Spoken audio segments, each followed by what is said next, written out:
मंझि हिकु सक़ाफ़त जे ॾिनल सॾ ते सॼी सिंध जीअं अॼु 12 में सक़ाफ़ती ॾियारो वॾे जोश जज़्बे सां मल्हायो वियो। मुख़्तलिफ़ तंज़ीमुनि पारां रैलियूं कढी वयूं ऐं क़ौमी गीतनि ते स्कूलनि जा शागिर्द मुख़्तलिफ़ तंज़ीमुनि जा कारकुन झूमंदा रहिया ऐं मुख़्तलिफ़ अंदाज़ में टेबलोज़ पेश कया विया।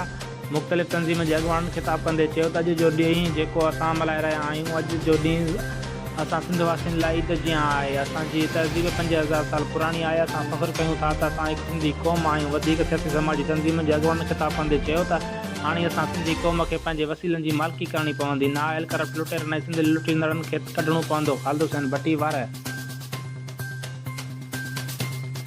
जंग में ये थींदो था दर दरियो घर ॾिठो न तोहारा ॾिसी तू न मायूसी